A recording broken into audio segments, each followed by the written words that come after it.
നമ്മുടെ first day നോമ്പ് തുടങ്ങുന്ന ദിവസത്തിന്റെ കഥയാണ്. ഇതിൽ നല്ല ഹൈ റേഞ്ച് ഉഷാറിലാണ് പോകുന്നതെങ്കിൽ ഉള്ള വരവ് അതല്ല. അങ്ങനെ നമ്മൾ ഡ്രസ്സൊക്കെ മാറ്റി റെഡിയായി നേരെ വണ്ടി എടുത്ത് കോളേജിലേക്ക് പോകാനുള്ള പരിപാടിയാണ്. ഒരു BEd കോളേജിൽ പഠിക്കുന്നവർക്കും പഠിച്ചു കഴിഞ്ഞവർക്കും മാത്രമാണ് ഇതിന്റെ ഒരു അവസ്ഥ. അഡ്മിഷൻ ഡേറ്റ് ആയി കഴിഞ്ഞാൽ ഒരു ഇന്ന കണക്കിന് റെക്കോർഡ്സ് സബ്മിറ്റ് ചെയ്യണം. അങ്ങനെ ഓരോരുത്തർ ഓരോ ഭാഗത്തിരുന്ന് ഓരോ റെക്കോർഡ്സ് കംപ്ലീറ്റ് ആക്കണേനെ തിരക്കിൽ ഒരു ഉച്ചവരെ ഈ സെയിം കലാപരിപാടിയും ക്ലാസ് ഒക്കെ തന്നെയായിരുന്നു. ബ്രേക്ക് ആയപ്പോഴാണെങ്കിലോ എനിക്ക് ഒടുക്കത്തെ ക്ഷീണം. എന്നാ പിന്നെ നേരെ വീട്ടിലേക്ക് വിട്ടാലെന്നുള്ള പ്ലാനായി. ഇതൊക്കെയാണെങ്കിൽ ഇറങ്ങാൻ പറ്റണില്ല. അമ്മാതിരി വേലി മുട്ടം വേലി. നോമ്പും കാലത്തൊക്കെ പുറത്തു പോയി പണിയെടുക്കണവരെ സമ്മതിക്കണം. നേരെ വീട്ടിലേക്ക് എത്തി ഊഹർ അങ്ങോട്ട് നമസ്കരിച്ചിട്ടോ. നോമ്പും കാലൊക്കെ അല്ല പഠിച്ചോനെന്നും പറഞ്ഞ ഒരൊറ്റ കളി. പിന്നെ ആസ് യൂഷ്വൽ എന്നത്തെയും പോലെ ഡ്യൂട്ടിക്ക് പോണല്ലോ.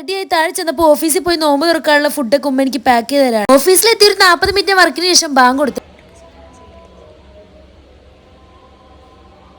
പിന്നെ വെള്ളം കുടിച്ചു, ജ്യൂസ് കുടിച്ചു, കട്ട്ലേറ്റ് കഴിച്ചു, ഉമ്മ കൊടുത്തു വിട്ട് നല്ല ദോശയും ബീഫും കഴിച്ചു. പിന്നെ കുറച്ചു നേരം കഴിഞ്ഞപ്പോൾ കടയത്തെ ചേട്ടൻ നല്ല ചൂട് സമൂസ കൊണ്ടുവന്നു. പിന്നെ വീട്ടിൽ വന്നപ്പോൾ ട്രെൻഡ് കഴിഞ്ഞ സാധനം നമ്മൾ നല്ല മസാല ഒക്കെ ഇട്ട് ഫ്രൂട്ട്സ് ഒക്കെ ഇട്ട് കഴിച്ചു. അതോടുകൂടി ശുഭം.